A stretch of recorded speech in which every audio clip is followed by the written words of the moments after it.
पूजनीय मातृशक्ति, मुनिगण, ब्रह्मचारीगण, आगंतुक महानुभाव। मुनि जी कह रहे हैं 23 मार्च की चर्चा करें।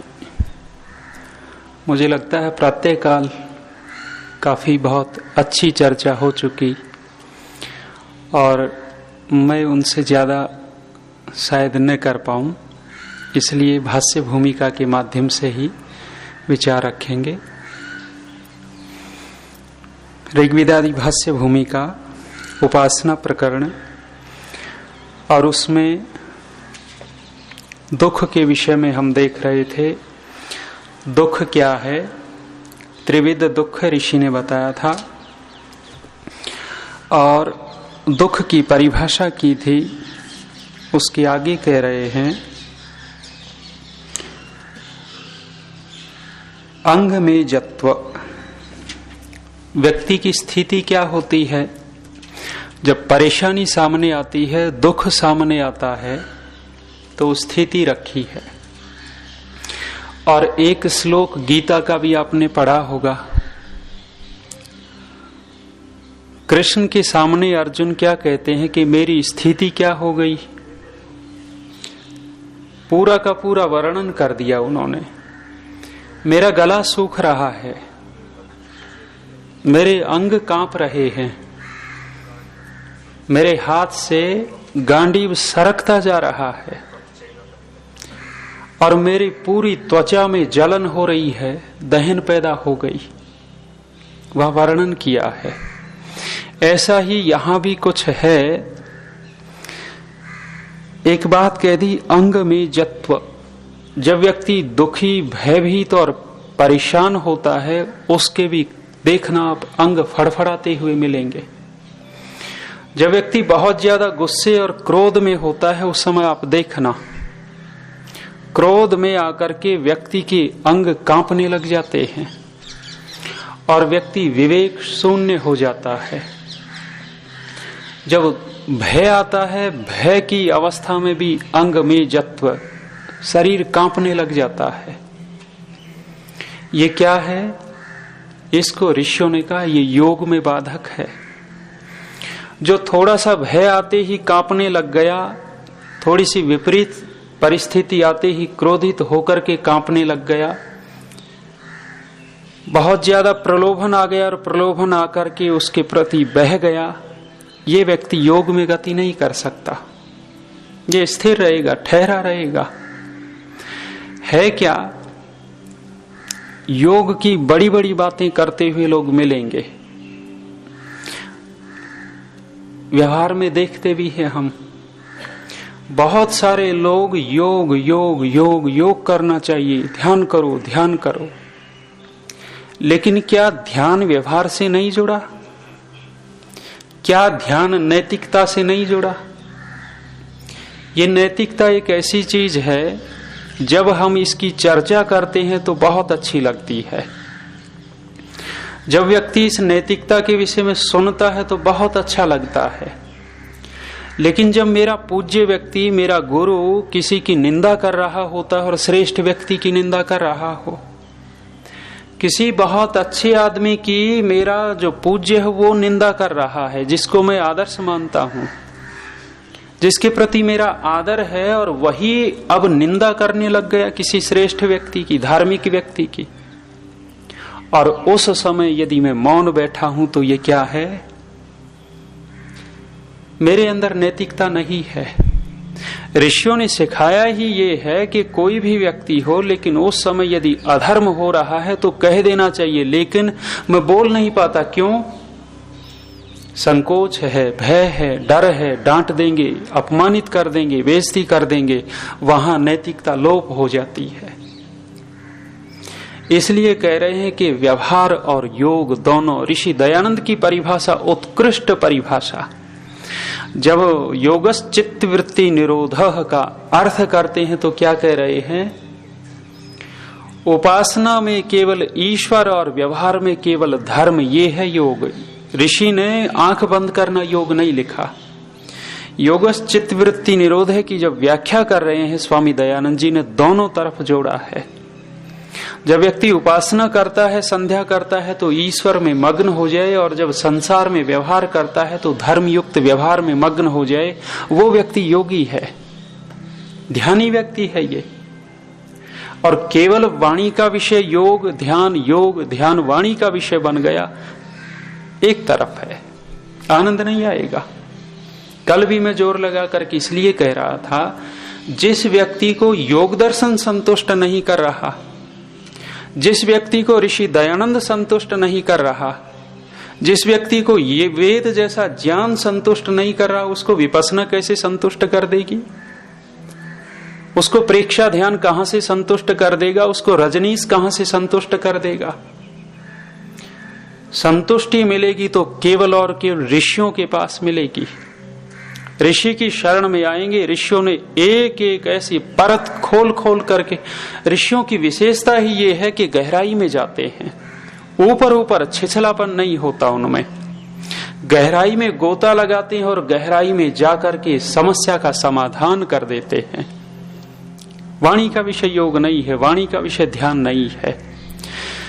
ऋषि कह रहे हैं कि एक ये भी समस्या है, जब व्यक्ति दुखी होता है तो अंग में जत्व, शरीर कांपने लग जाता है, और जब शरीर कांपता है, ये दुख अंदर की चीज है, अंदर का दुख ज्यादा है। तो समस्याएं दोनों प्रकार की होती हैं, बाहर से भी समस्या आती है, लेकिन ज्यादा समस्या हमारे अंदर की होती है।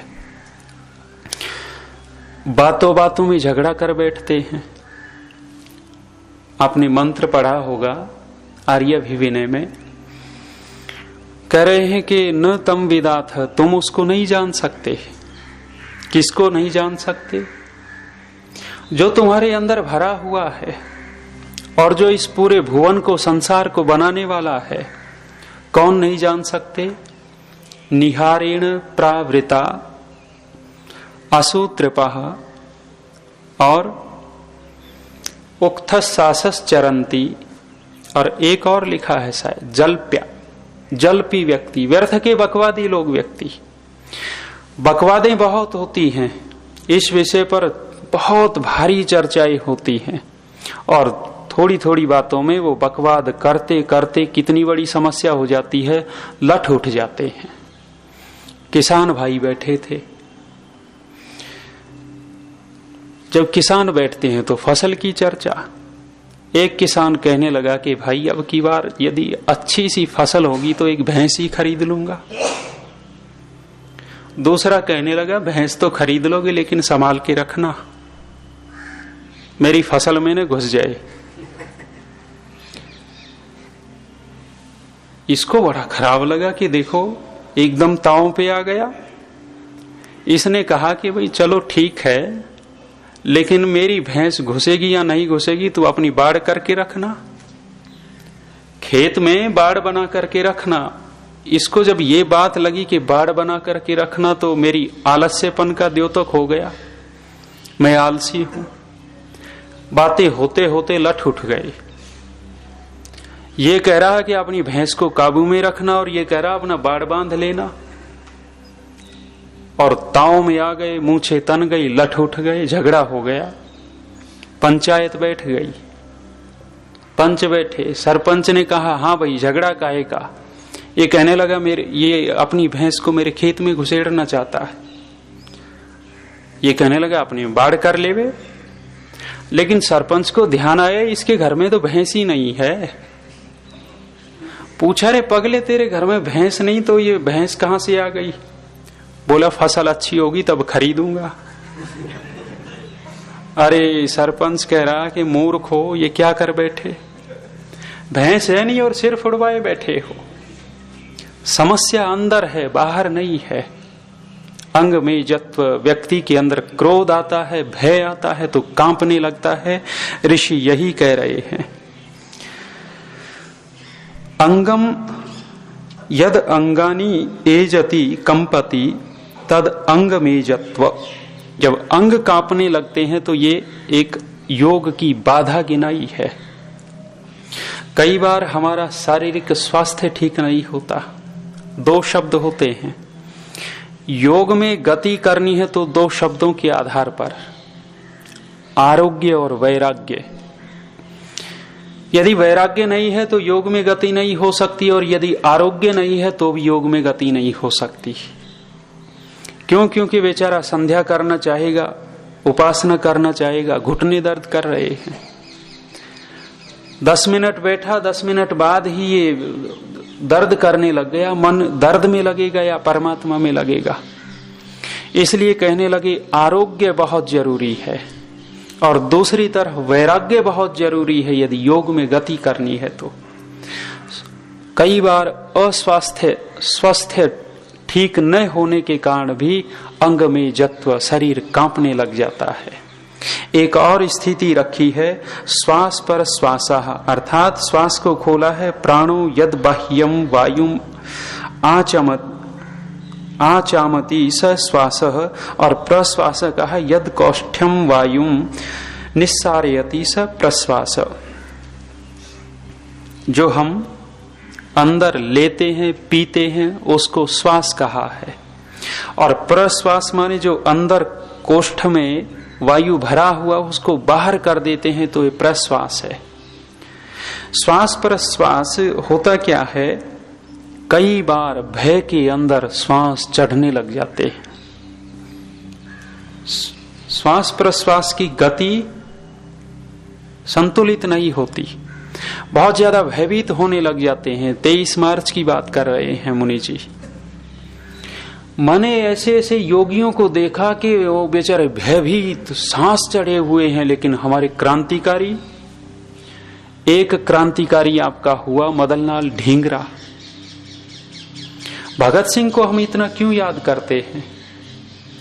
क्या वो कूका संप्रदाय जो था, और उस कूका संप्रदाय को अंग्रेजों ने मारा, काटा, और उस छोटे से बालक ने उस अंग्रेज की दाढ़ी पकड़ ली, और दाढ़ी पकड़ने के बाद इतनी कड़ी पकड़ी है कि छोड़ा ही नहीं, और इतने गुस्से में वो अंग्रेज आ गया कि छोटे से बालक का हाथ काटने के बाद दाढ़ी छुटी है। क्या स्वतंत्रता संग्राम में उस बालक का नाम नहीं होगा? जितना भगत सिंह जी का नाम है उतना ही उसका होना चाहिए। हाँ, अंतर ये हो गया कि भगत सिंह जी प्रायोजित ज्यादा हो गए हमारे द्वारा। सुखदेव और वो राजगुरु का क्या कम योगदान है?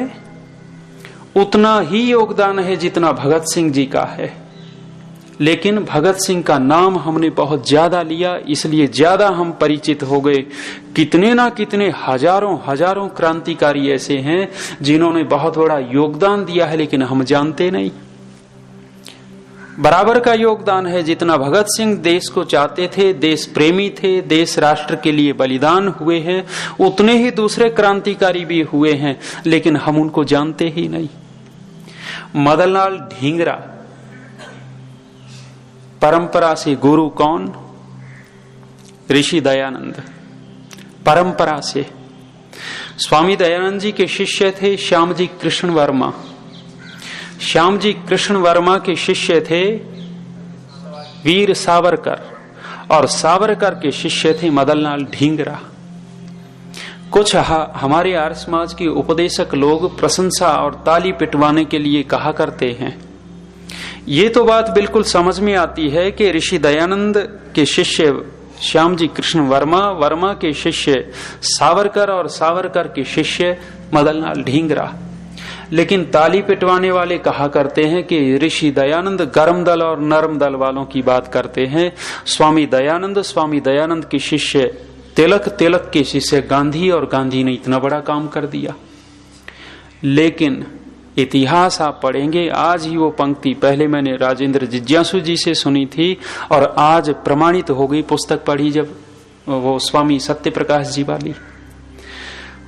स्वामी सत्यप्रकाश जी कह रहे हैं कि तिलक जी ने अनेक बार ऋषि दयानंद की अनुचित निंदाएं की हैं, और हमारे राजेंद्र जिज्ञासु जी ने तो यहां तक कहा, कहने लगे जिस समय वहां पूना के अंदर स्वामी दयानंद जी की शोभा यात्रा निकाल रहे थे, शोभा यात्रा वो हमारे वो कौन थे बैरिस्टर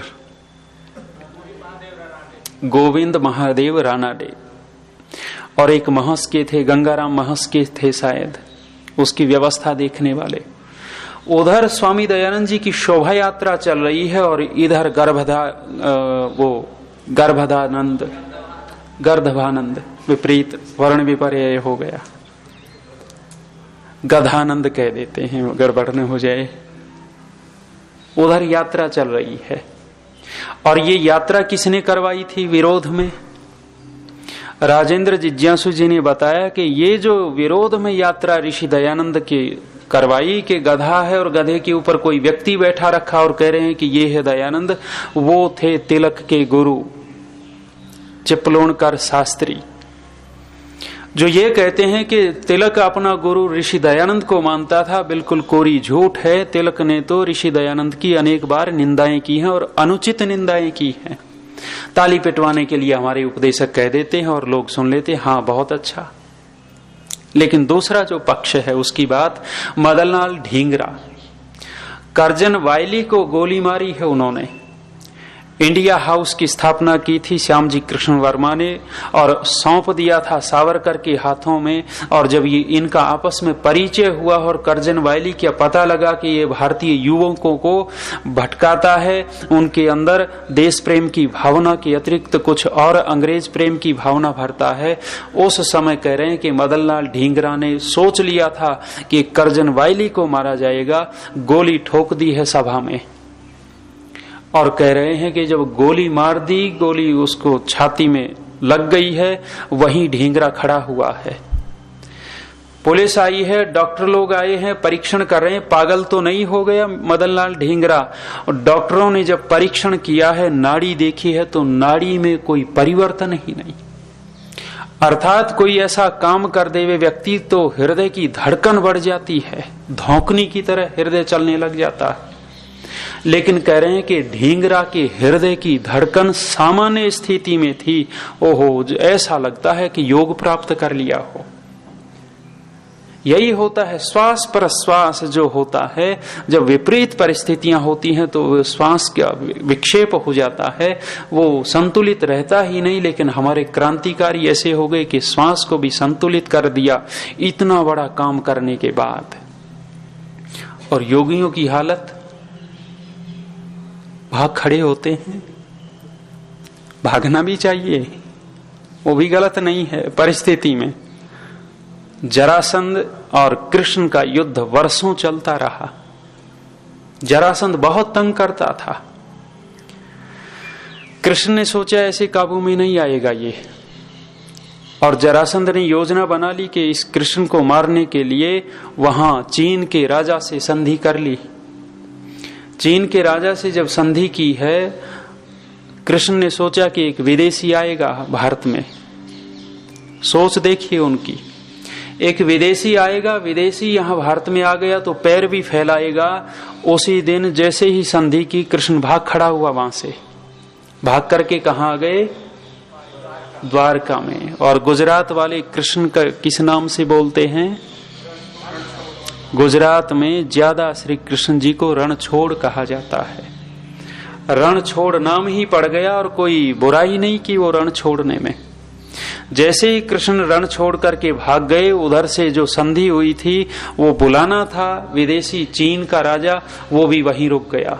दो फायदे हो गए, एक तो विदेशी हमारे देश में नहीं आया और दूसरा श्री कृष्ण जी ने वहां बैठ कर की योजनाएं बनाई। दोनों को, भीम को लिया है, अर्जुन को लिया है, स्वयं भी गए हैं और जाकर के ब्राह्मण वेश में योजना बना करके रात में ही मरवा दिया भीम के हाथों।